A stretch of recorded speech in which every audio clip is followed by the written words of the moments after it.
Thank you very much, Tel. Yeah, decarbonization, decentralization, demographic change, how IIoT helps address the megatrends of the power grid.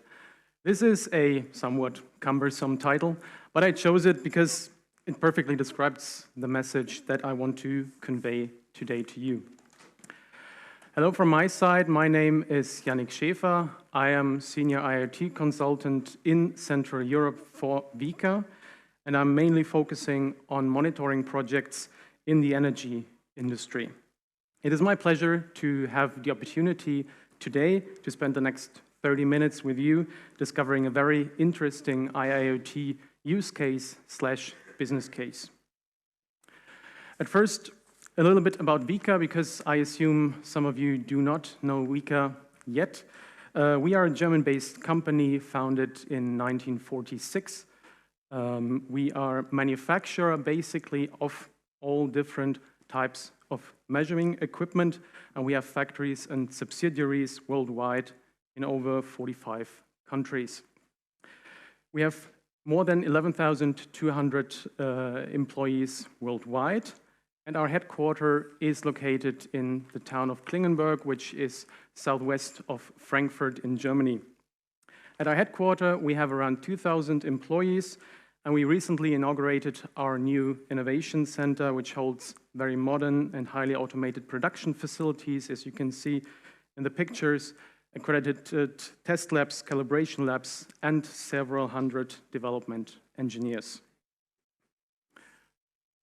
Yeah, as I said, we are manufacturing in general. We are manufacturing measuring equipment, and the products range from basic mechanical pressure gauges, flow elements, temperature sensors, force transducers, level transmitters, to calibration and engineered solutions.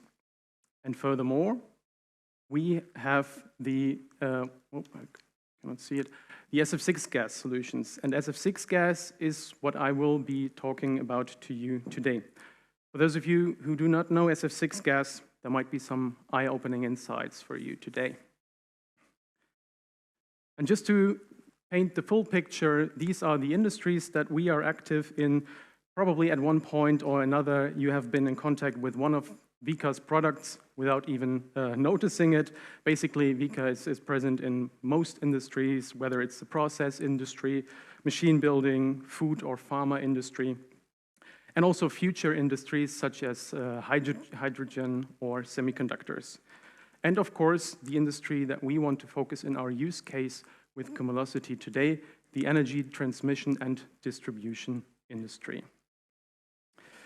Coming back to the title, to the megatrends, in my experience, the definition of the megatrends, it's used quite often, but it varies depending on the case. It varies slightly in each industry, whether it's 3 Ds for the megatrends or 4 Ds with decentralization, without, and also I have taken the liberty to arrange the megatrends a little bit differently.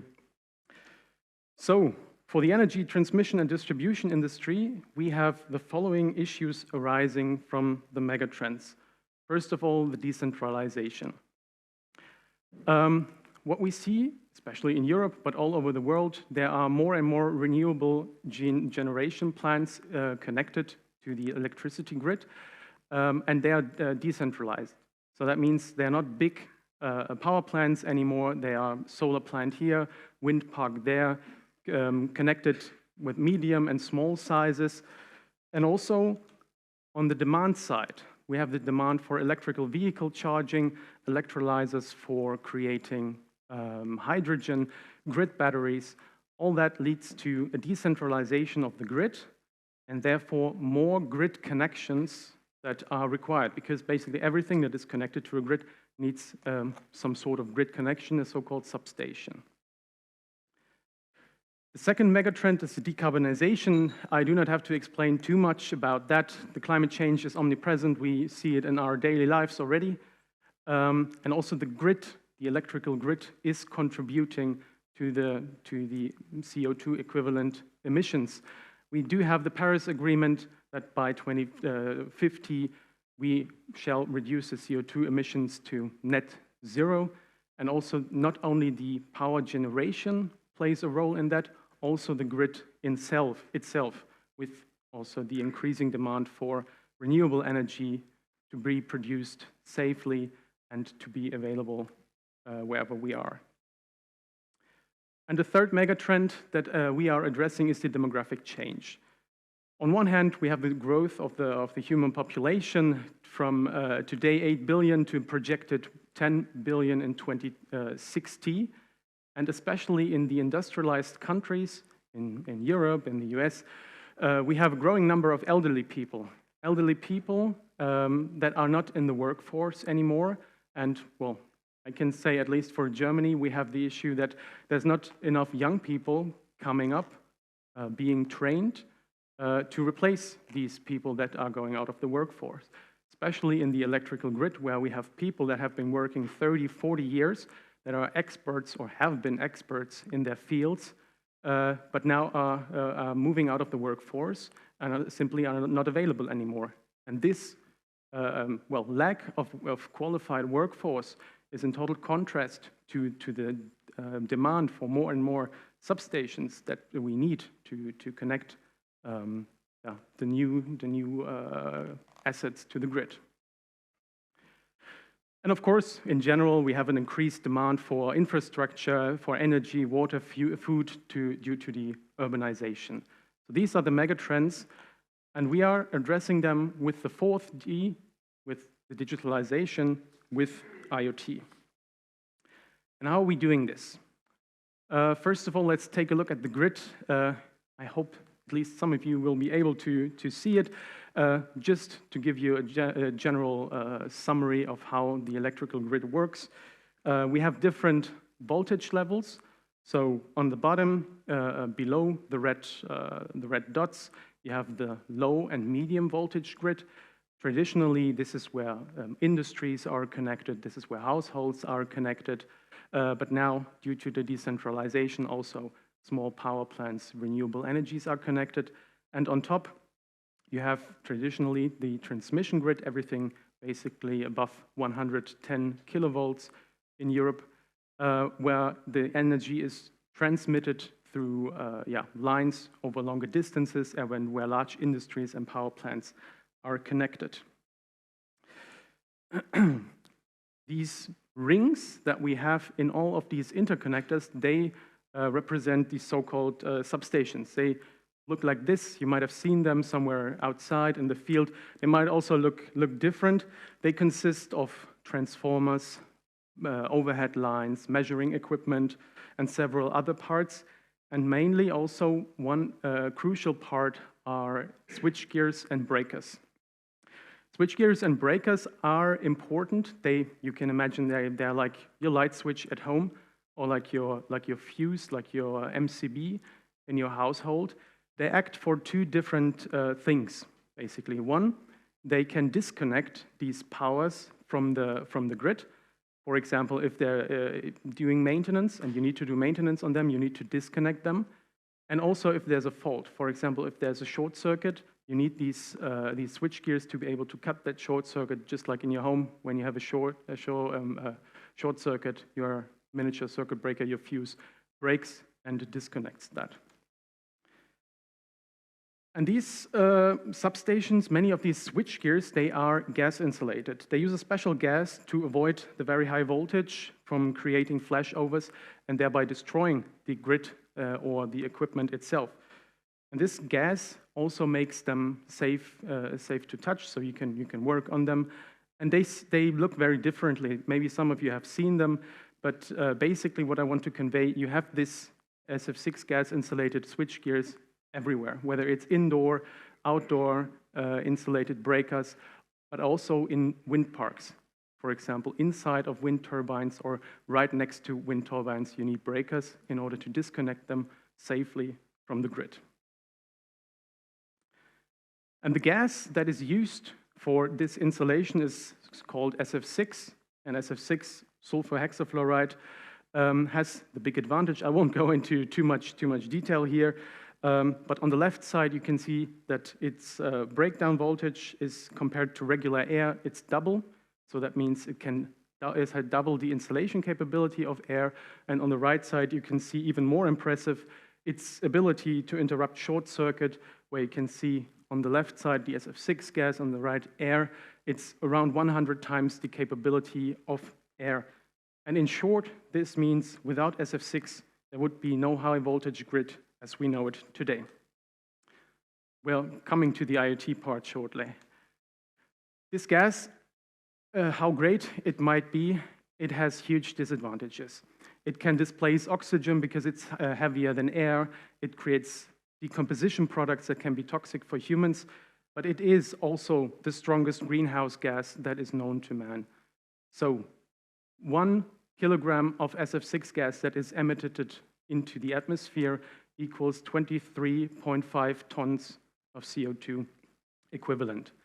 And therefore, the correct and safe handling and monitoring of the SF6 gas is crucial. And these are the root causes, basically. On one hand, we have leakages on existing equipment that are caused by aged O-rings, aged connections, impure sealings.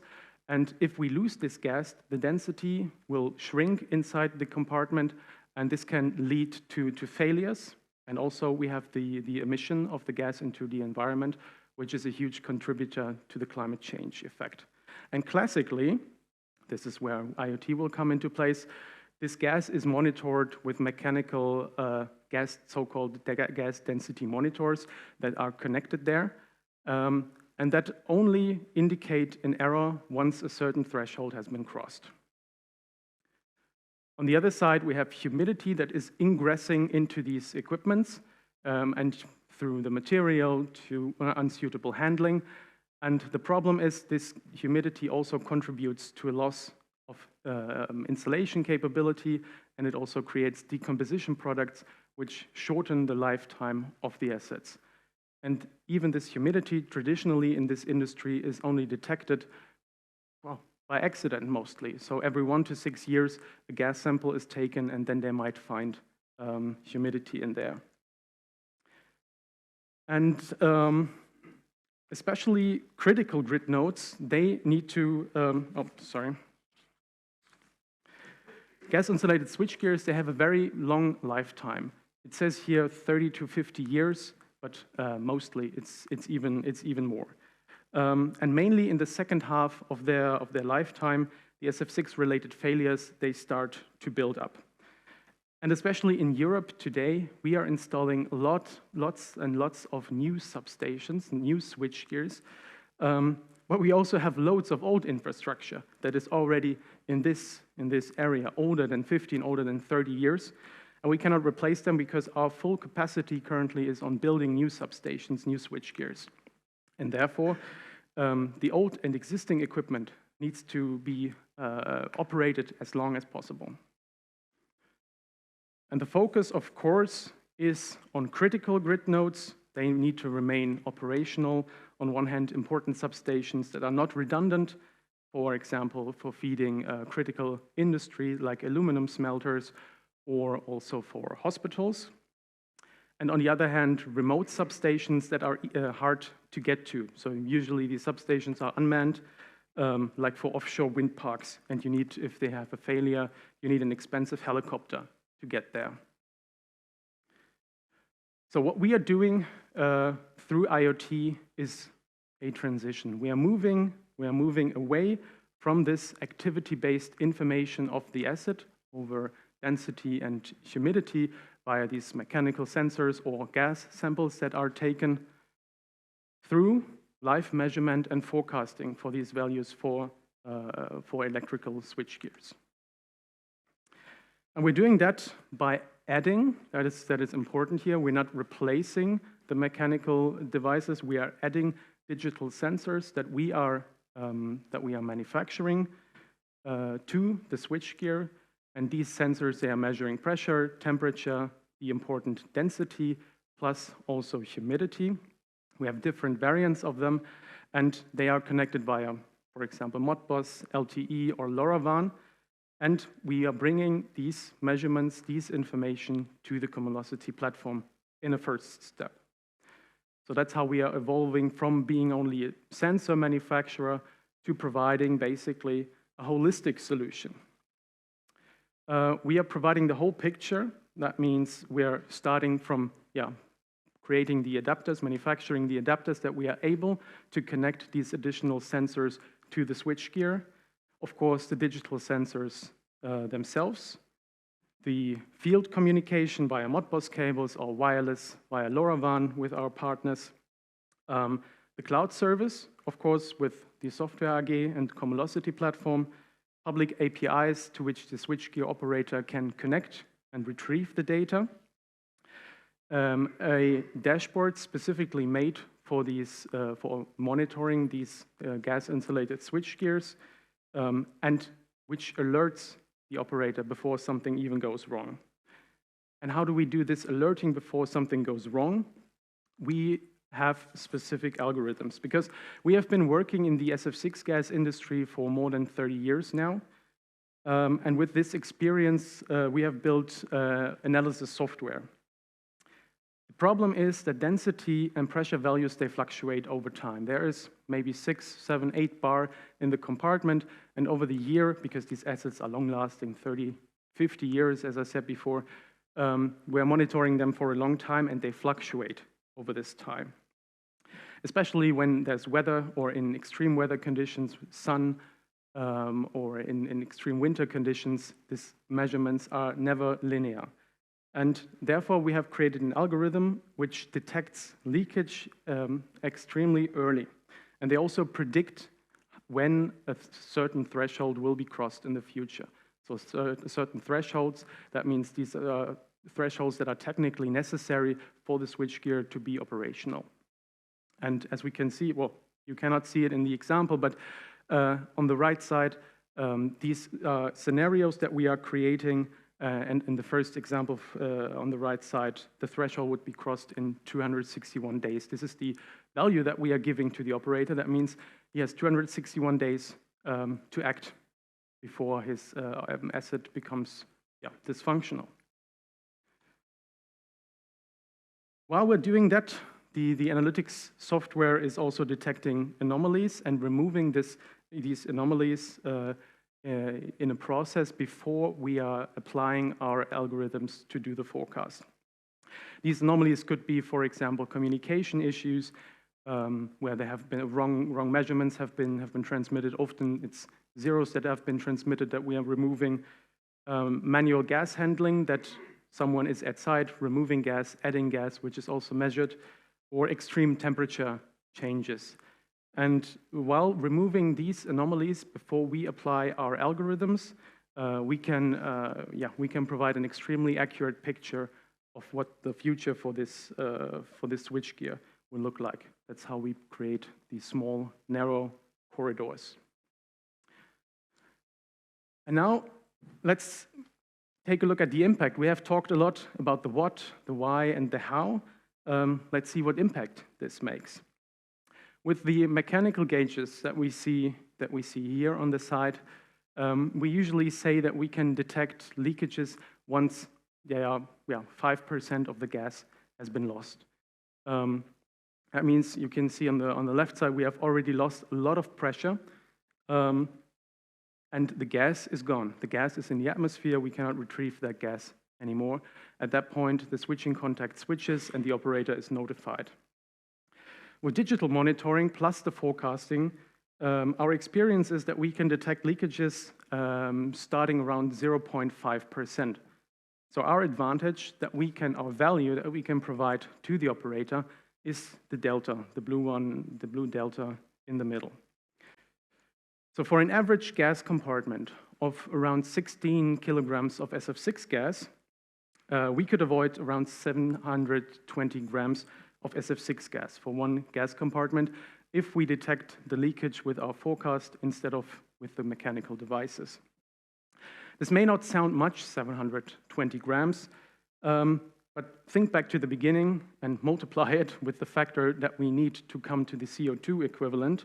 SF6 is 23,500 times stronger than CO2. This can be equivalent, just one gas compartment, to the CO2 emission, for example, of more than 130,000 kilometers driven by a car, or the necessity to reforest 1.25 hectares of forest to compensate for that CO2. And one substation doesn't consist of one gas compartment. It usually consists of hundreds of gas compartments. And in Europe alone, we have thousands of substations consisting of hundreds of gas compartments, which all have this risk if the SF6 gas is emitted into the atmosphere. So the effect, the value that our solution can provide here is huge. And it's not just that. Just to give you an outlook, we continue to develop analytics on the Cumulocity platform that provide additional value to the raw measured data that we are transmitting there. We have just released humidity scaling and forecast algorithm, because humidity, as you can see in the blue line, even if we measure it on the live, in contrast to the previous gas sampling that was done, you have huge fluctuations over the year. And with the measured data that we have retrieved in the last years, we were able to create an algorithm that is able to flatten out this gas humidity, and therefore reduces the effects of summer and winter, where the humidity is either in the gas or condensating on the walls, and gives the operator a real picture: how much humidity do I have in my gas compartment, and do I really need to act? And in the second step, it also gives the operator the opportunity to forecast this into the future. Is this, for example, in an environment where there's constant water ingress into the switchgear? And therefore, it gives the operator a good picture of the health of his or her asset, and to know when to act, basically. All right, let's summarize these benefits that we are creating with our IIoT solution for the operators of SF6 gas insulated switchgears. We are increasing the operational efficiency by reducing the necessity of manual readings, and therefore reducing the operational costs. We are reducing service and maintenance costs because we do not have to rush to site when something happens, because we can, or the operator can plan with the help of our asset condition. They can plan when they want to maintain it, when they want to do maintenance on the asset. SF6 gas is also highly regulated. Just recently this year, the EU has published new legislation that will, in the future, will ban SF6, but as of now, emissions are highly restricted of SF6 gas, and therefore this solution provides support to fulfill this regulation and to improve the sustainability of the operator. We have improved the risk management. That means because if we know before if the SF6 gas will cause any failures, and therefore we can reduce the risk of the grid. And also, we can increase the staff health and plant safety, because personnel doesn't need to go to the offshore site, for example, or to the remote site in a rush. They can plan this properly, and they do need to go to site less often than before. Coming back to the start and to the megatrends, how do we address them? The decentralization, we are addressing them with automated monitoring of large amount of scattered and growing substations, and therefore we're making the integration of decentralized power generation possible with our monitoring. The decarbonization, we are reducing the SF6 gas emissions and therefore the CO2 equivalent emission of the grid, not of the power generation. We always have to keep in mind that also the grid emits CO2 equivalent emissions. And we're also extending the lifetime of the asset. Sometimes these switchgears can go beyond 50, 60 years, and therefore also reducing the footprint of these installations. The demographic change, less maintenance personnel will be required. because they do not need to go to site. Everything is monitored in a central location. And also less training for the people in the field is required because they do get the recommendations from our platform, from analytics. That's it from me. Thank you very much for your attention, and I hope I have given you some insight on how we're using the Cumulocity platform.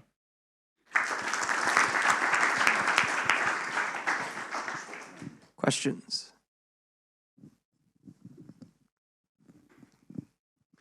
Thanks for giving us this insight of this gas. I didn't know that, so pretty good. The question I have is, who is your customer? Is it the manufacturer of the switch? Is there a service provider who's doing the maintenance? And who's the one who's using Cumulocity in that way? Mainly our customers are the operators, the people, the end users that use the switch gears in the field.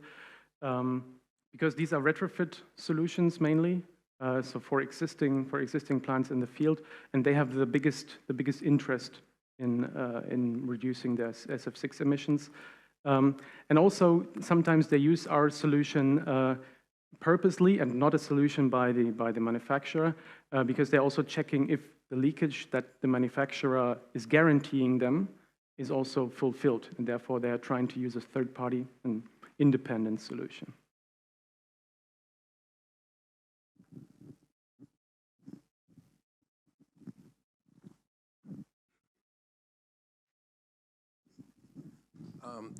With regards to early detection of the leakage, so it's great with the digital sensor. You're detecting it when it falls, below 0.5%? Sorry, 5%, yep. right? 0.5. 0.5%. Yep. At 6 bars, even with a little leak, the discharge of the gas will be so fast. Just curious whether, while you're able to detect it early, will you be able to address the leakage fast enough in order to prevent this, decarbonisation thing? Yeah.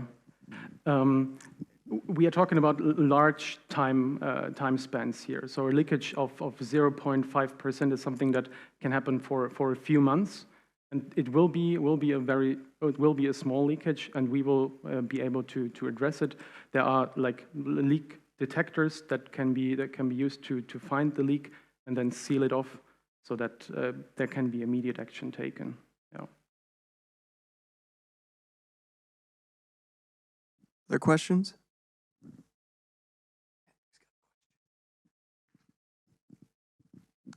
I have one question. Do you use also like it for other gases, like gas pipelines, stuff like that? Because that also, like CH4 isn't really the best thing for our atmosphere.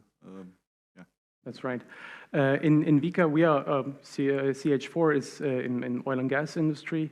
We are a supplier of sensors also for the oil and gas industry, and all of our digital sensors we are connecting to the Cumulocity platform, and you are able to monitor whichever asset. Could also be CH4 pipelines on the Cumulocity platform. Would be different sensors though, but yeah, we're bringing everything to the cloud that we can.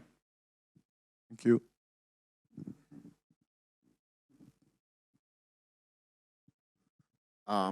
Thanks for the presentation. It was very interesting.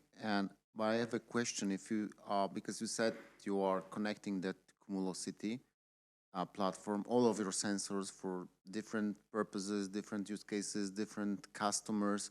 From that technical perspective, do you also give it out to the customer, to the operator, in some way?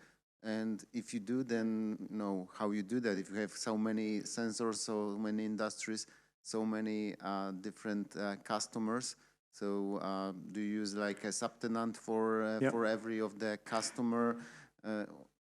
It depends. It depends on how big the customer is. If we have larger customers, we are using subtenants or own tenants for them.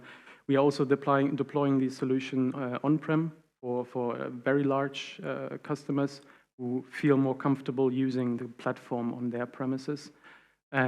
We also have small customers, and they are using the public cloud if they feel comfortable with it. And we are also creating dashboards for different purposes. For example, for pipeline monitoring, for silo monitoring, or for SF6 gas monitoring for the different industries. We also have customers that create their own dashboards, so each case is individual here.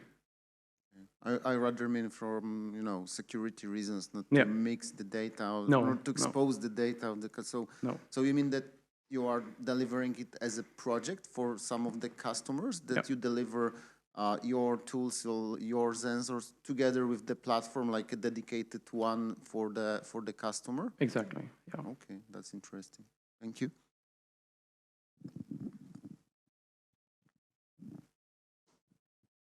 So one quick little technical question. Can you give any insights on the data volumes? So how many data volumes per sensor do you need to collect? For how long do you need to store it? And where do you store it? That also depends.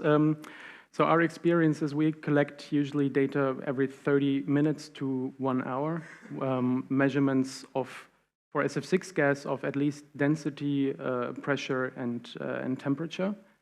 And we store it usually for 1 year to have our algorithm run with the highest accuracy. But this is also individual. It depends on how the customer wants it. But this is our recommendation. Thank you. Final questions. Awesome. Well, Yannick Schaefer.